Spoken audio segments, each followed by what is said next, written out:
Tungaan na naman namot nangit kigabi na kadabo eksakto sab sa buyer. O di ba napustan dia pa ya masayang. Hi everyone, Marjan Ala sa tanan. So today is Good Friday or Biyernes Santo. So while waiting mahupuno na mo ibay ka mag-ibig ka malagi kami ini kay mahal naman ko man ang gas. I notice na gabi ba sa gazo kabagti kan masuga kay tanawan mga tanom ko man ang aging na. Nagkit kami na mag alas 5 kay pwede ka do suga ko mukata kami sa bukid kay mangwa kami ng tangit.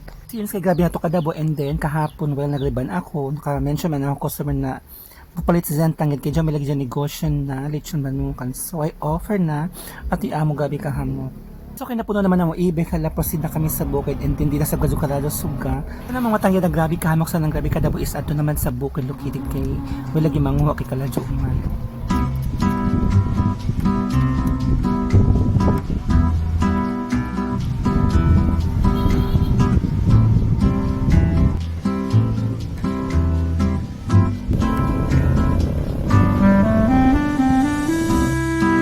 Finally, abot na gaso kami. So, pag abot na ako is, gabi nakabaguhan. Kaya gabi naman mga kahoy na kinuha. Yung plakata ba sa kazukuman na buyan. So, amoy na amoy area, o, diba? Sood-sood kami gihapon sa suba. Ililisod gihapon ng tubig.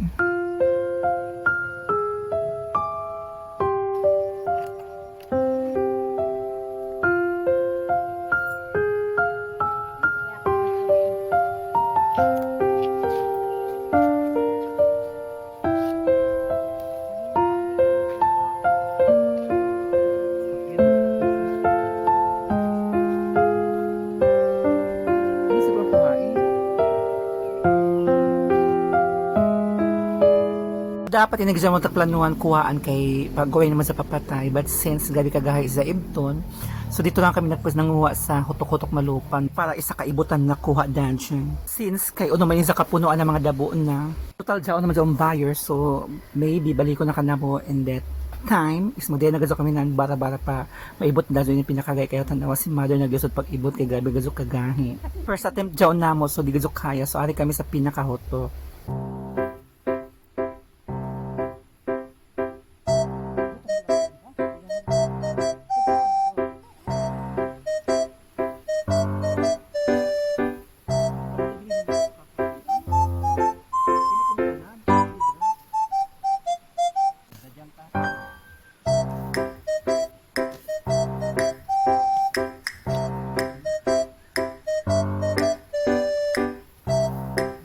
So may naman nakuha since yan ang mahot na pag-ibutanan kay para masalingsing sa sunod.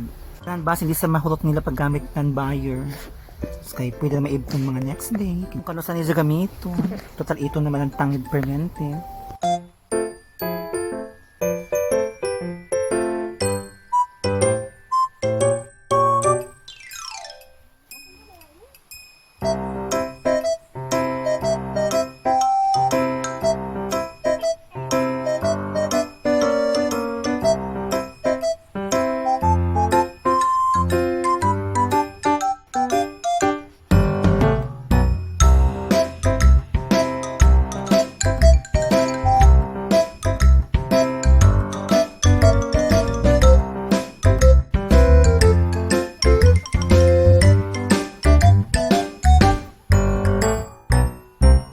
So, di na ako taman. Thank you for watching. See you on my next video. Bye-bye.